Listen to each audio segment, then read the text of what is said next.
Loué soit Jésus-Christ. À jamais. Loué soit Jésus-Christ. À jamais. Frères et sœurs chrétiens, nous célébrons en Église le 6e dimanche de Pâques pour le compte de l'année liturgique A. Et ce 6e dimanche de Pâques est tout particulier pour notre paroisse Notre-Dame de Louis. Oui, frères et sœurs, nos enfants, nos catéchumènes de 3e année, 10 d'entre eux vont au cours de cette messe franchir la première étape sacramentelle. Ils vont recevoir le sacrement du baptême.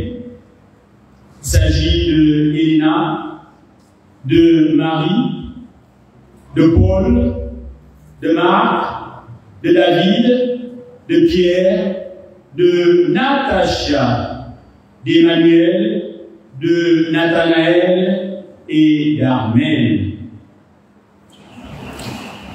Bien-aimés de Dieu, le sacrement du baptême que ces 10 catéchumènes s'apprêtent à recevoir est pour l'Église le sacrement du salut. En recevant ce sacrement du salut, nos enfants vont naître à la vie divine, à la vie de Dieu. En naissant à la vie divine, ils deviendront donc enfants de Dieu, enfants de Dieu. Étant enfants de Dieu, ils sont donc et ils sont appelés à demeurer enfants de Dieu toute leur vie, demeurer enfants de Dieu toute leur vie, et demeurer enfants de Dieu toute leur vie dans l'amour, dans la fidélité à Jésus-Christ et à son Église. Un écho est fait à l'Évangile de Saint Jean, comme nous le proclamons, où Jésus nous dit, mais notre capacité à l'aimer sera visible par notre capacité à vivre fidèlement ses commandements, à mettre en pratique fidèlement ses commandements, sa parole.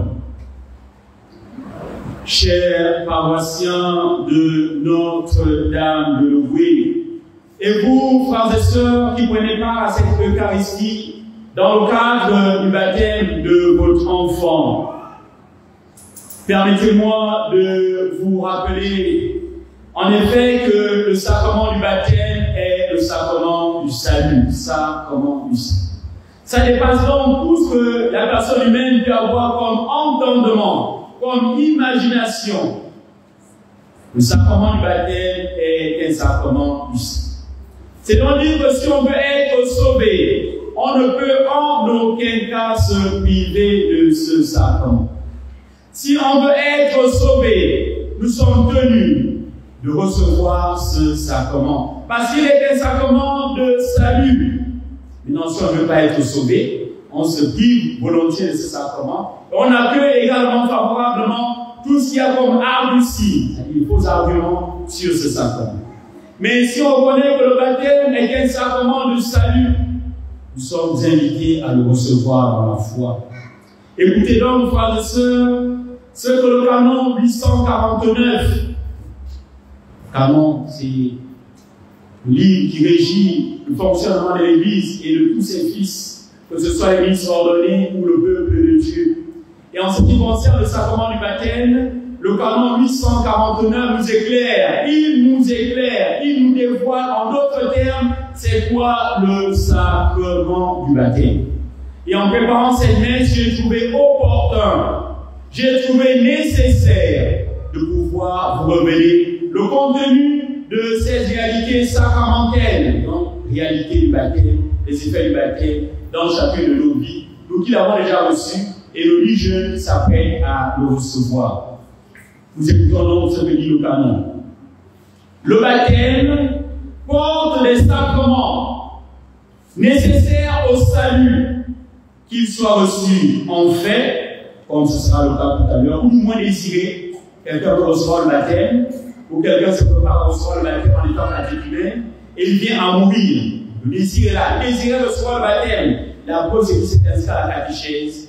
Mais la mort est advenue. Et cette mort n'a pas permis à cet catéchumène de terminer sa formation, de recevoir le sacrement. Non, le désir est là. Pour quelqu'un qui s'apprête à mourir. Et dans ce processus d'entrer dans la mort, il sollicite le baptême. Et ça met du temps, peut-être 2 minutes. Et la minute qui suit, la personne meurt. C'est bien qu'avant de mourir, 1 minute avant de mourir, la personne a demandé le baptême.